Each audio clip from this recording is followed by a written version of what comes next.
بسم اللہ الرحمن الرحیم نحمدہ و نصلی علی رسولہ الکریم اما بعد فاعوذ باللہ من الشیطان الرجیم بسم اللہ الرحمن الرحیم یا ایہا الذین آمنوا اجتنبوا کثیرا من الظن ان بعض الظن اسم ولا تجسسوا ولا یغتب بعضکم بعضا۔ محترم سامعین، آج آپ حضرات کے سامنے جس ٹاپک پہ گفتگو کرنی ہے وہ ہے زبان کی 10 خصلتیں۔ ویسے تو ہر ٹاپک اس کے اندر ہر خصلت ہی وضاحت کے ساتھ بیان کرنے والی ہے، لیکن میں مختصر طریقے سے آپ کے سامنے اس کی 10 خصلتوں کو بیان کروں گا تاکہ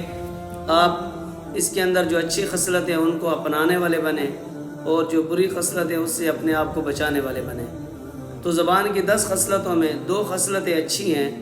اور 8 خصلتیں ایسی ہیں جو انسان کو گناہوں کی طرف لے جانے والی ہیں۔ فرمایا 2 گناہ ایسے ہیں جو انسان کرتا ہے، ایک ہے بد زبانی، ایک ہے بدگمانی، اور یہ دونوں بڑے گناہ ہیں۔ اور ان دونوں بڑے گناہوں میں جو ایک کا تعلق ہے وہ زبان کے ساتھ ہے، بد زبانی۔ تو زبان کی 10 خصلتوں میں پہلی جو خصلت ہے وہ اس کی عظمت ہے کہ زبان کا جسہ، زبان کی جو جزئیت ہے وہ تو چھوٹی ہے، لیکن اس سے بڑے بڑے فیصلے نیکیوں کے ہوتے ہیں۔ مثلاً آپ جب زبان ہلاتے ہیں اور زبان سے کوئی کلمہ اسلام بولتے ہیں تو اس سے آپ کو بہت بڑا اجر ملتا ہے۔ اسی طرح لا الہ الا اللہ محمد رسول اللہ زبان سے کہہ کر بندہ ایمان کی گواہی دے کر اسلام میں داخل ہوتا ہے، تو اس کا سب سے بڑا حصہ دخل اندازی ایمان میں اسلام کے اندر داخل ہونے کی زبان کی ہوتی ہے۔ اسی طرح فرمایا گیا، حدیث کے اندر آتا ہے کہ ایک ظالم جابر بادشاہ کے سامنے حق بات کہنا یہ سب سے بڑا جہاد ہے، اور یہ جہاد کہاں سے صادر ہوتا ہے؟ انسان کی زبان سے۔ اور اسی طرح ایک روایت کے اندر آتا ہے کہ جو بندہ سچی اور حق کی گواہی دیتا ہے، سچی گواہی دینے والے شخص کی ایک گواہی 60 سال کی عبادت سے افضل ہوتی ہے، اور یہ ایک گواہی انسان کی زبان سے صادر ہوتی ہے۔ تو یہ عظمت ہے کہ اس کو اچھے کاموں میں صحیح استعمال کیا جائے تو بڑے بڑے کام سر انجام انسان اس زبان کے ذریعے دے سکتا ہے۔ اور دوسری اس کی خصلت اچھی خاموشی ہے کہ اگر آپ اچھی بات کر سکتے ہیں، اچھی چیزوں کو کر سکتے ہیں تو وہ تو آپ کریں، اگر آپ نہیں کر سکتے تو پھر آپ خاموشی اختیار کریں۔ اللہ کے نبی نے فرمایا من صمت نجا، جو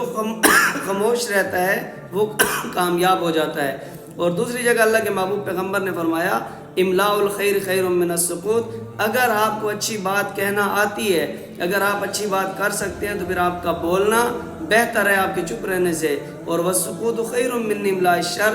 اگر آپ کو پتہ ہے کہ بھئی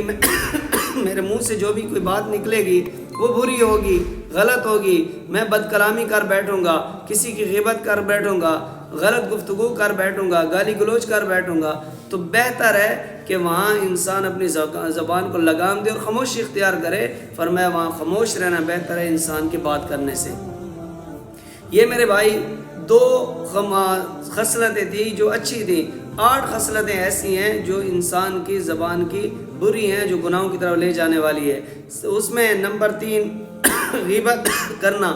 یہ زبان سے صادر ہوتا ہے، اور اس کے بارے میں تو اللہ نے قرآن میں ارشاد فرما دیا ایحب احدکم من یاکل لحم اخیہ میتا، یہ غیبت کرنا ایسے جیسے اپنے مرے ہوئے بھائی کا گوشت کھانا ہے۔ چغل خوری کے بارے میں اللہ کے محبوب پیغمبر نے فرمایا لا يدخل الجنت قطات، کہ چغل خور شخص جنت میں داخل نہیں ہو سکتا۔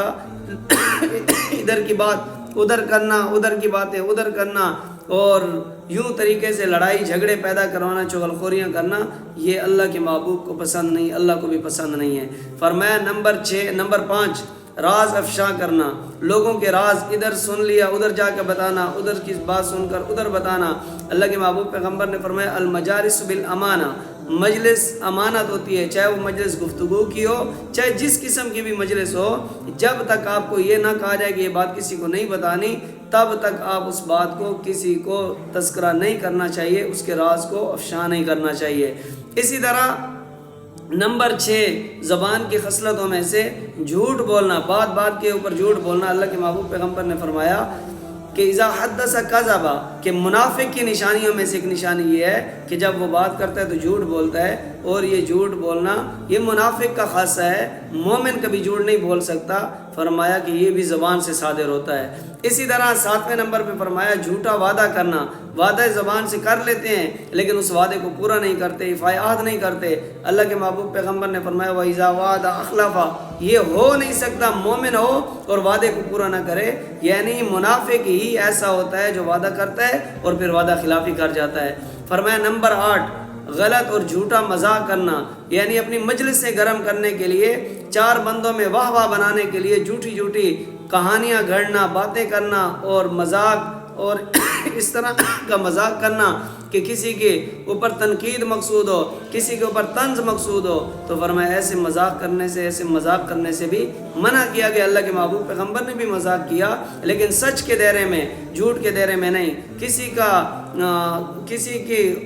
تنقید اور طنز مقصود نہیں بلکہ خوش دلی کے لیے اللہ کے محبوب پیغمبر نے بھی مذاق کیا ہے۔ آگے فرمایا 9 الزام تراشی کرنا، کسی بات کی حقیقت کا پتہ نہ ہو اور اس بات کو پھیلا دینا، فلان ایسے کیا، فلان ایسے، جبکہ قرآن میں اللہ نے فرمایا یا ایھا الذین آمنوا ان جاءکم فاسق بنبأ فتبینوا، کیا ایمان والو جب تمہارے پاس کوئی خبر لے کر آئے فاسق بندہ تو اس کی خوب جانچ پڑتال کر لیا کرو، یہ نہ ہو کہ بعد میں تمہیں شرمندگی اٹھانی پڑے اور بہت بڑا نقصان کر بیٹھو۔ آج میرے بھائی کوئی اگر بندہ ہمیں کہہ دینا کہ فلاں نے تیرے بارے میں ایسے بات کی، ہم بجائے اس سے پوچھنے کے، اس غلط فہمی کو دور کرنے کے، ہم اس سے بات کرنا چھوڑ دیتے ہیں کہ یار اس نے مجھے یہ بات بتائی، فلاں بندہ میرے بارے میں ایسے بول رہا تھا، آپ اس سے پوچھ لیں تو آپ کو یہ غلط فہمی دور ہو سکتی ہے۔ تو اس طرح بغیر تحقیق کے بات کو الزام تراشی کرنا یہ بھی غلط ہے، گناہ ہے۔ اور آخری بات فرمایا بات جب کوئی بندہ کر رہا ہو تو زبان کی 10ویں خصلت یہ ہے کہ اس کی بات کو کاٹ کے اپنی بات کو کروانا، اپنی باتیں کرنا شروع کر دینا، یہ مجلس کی آداب کے خلاف ہے۔ جب کوئی بندہ بات کر رہا ہو تو پہلے اس کی بات کو توجہ سے سنیں۔ اللہ کے محبوب پیغمبر کا عمل یہ ہوتا تھا، جب کوئی بندہ بات کرتا اللہ کے نبی ساری توجہ اس کی طرف کر کے پہلے تسلی کے ساتھ اس کی بات سنتے، پھر اپنی بات کا جواب دیتے۔ اللہ تعالیٰ سے دعا ہے کہ اللہ تعالیٰ ہم سب کو زبان صحیح معنوں میں استعمال کرنے کی اور اس کی قدردانی کرنے کی اللہ ہمیں توفیق عطا فرمائے۔